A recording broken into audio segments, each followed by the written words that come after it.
Hello. Can you show me a house? Of course I can. I've got one here for sale right now. How would you like to see the second narrowest home in London? You weren't kidding that it's narrow. No. Come in. Thank you.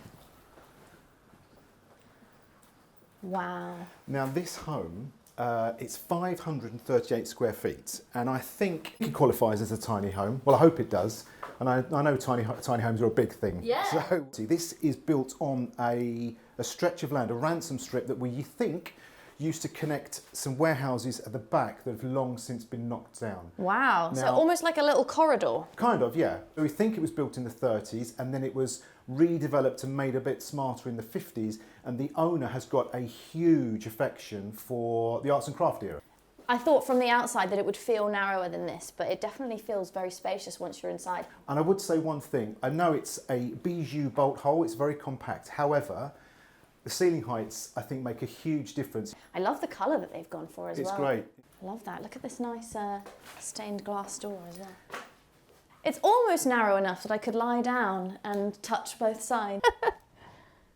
I'm 5'11", so there we go. It gives you some idea of... Wow. So it's, yeah, 7 feet wide. Cool. I mean, I wish I was 7 feet tall, but... The house heats up very quickly because it's a compact space, yeah. and it stays warm as well. We love that. We love that in London. Now, I'll let you go first because we've got one of the bedrooms on the back and then there's a little light well. The fact that there's a double bed in here, Yeah. and it's so cosy, you could really like It's lovely. squirrel away in here. And then a very ingeniously designed shower room. Oh my gosh, We have yeah. Look, sometimes you're in the shower and you're like, I need to wash my hands. It's cozy. It's not too small in here. Nice little Let me just get some lights on. staircase. Lights on. Living room. Very nice. Oh, look at the fireplace. I think it looks rather nice. Yeah, I think Reclaimed from an old Yeah, 1930s house, I believe. beautiful. Could definitely imagine myself chilling here. I was going to say we're really nice and quiet around here, but for some reason, it's typical today, somebody's decided to do a load of works on a house at the back. So it's a bit noisy, Always but the way. What a nice little terrace. you get 8 people around that table, I think. This is really cute. I can imagine having a little summer drinks sesh out here, preferably when the building work stopped, and maybe on a nicer day than this as well. Whoop. And then Another floor. Another floor. A whole other floor. Thank you. Another little double bedroom. Yeah, and then you're full en suite. Very nice. This is nice and light. Almost got the sink in the shower this time, but not quite. It's got like almost a little like dollhouse feel to it all. Yeah. Because it's so cute, and I think part of the decor makes it feel that way as well. Yeah.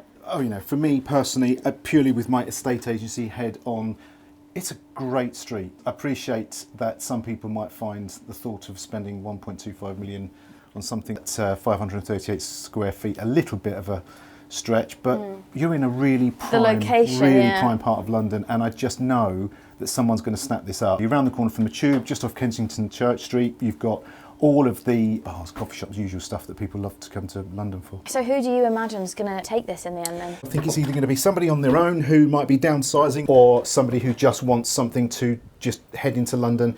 And there are people out there who do have the means to be able to do that. I mean, we deal with them all the time, so... Because you specialise in like unique properties and we do. interesting places, right? We do. I'm very grateful to be able to do what I do after all this time and work on places and homes and spaces that are a bit head scratching for certain agents, but I really like taking on the challenge. What's like the most unusual space that you've ever found yourself selling? It's a tricky one really, because we sell anything from, and we've got a windmill for sale at the moment up in Lincolnshire. We've sold places in graveyards. We've sold we sell boats, old historic barges, water towers, converted banks. I'm trying to think of the most unusual place I've sold. Actually, I can tell you what it is, and weirdly, it's not the most expensive either. I sold a working railway station in Scotland, and it was 235,000, I think. If it's working, does that mean that you have to, like, you know, manage the manage the people that are... No. Are you like waving signals? No. Gosh, I need to spend more time browsing interesting properties. I can see myself being someone that lives in a windmill. I'm almost forgetting that this is the Narrow House, you know? I'm glad you said that, because yeah, exactly how I feel. I've been here a few times now, and every time I fall in love with it a bit more. Lovely. I'm glad you like it. This was the Narrow House in Notting Hill. Not actually that narrow, and in fact, considering the heights of the ceilings, I feel like quite suited to a tall person. I feel like I was pretty narrow-minded about how narrow that would be, because it was actually very spacious. Let me know what you think. Would you live there? And let me know where you would want me to go next.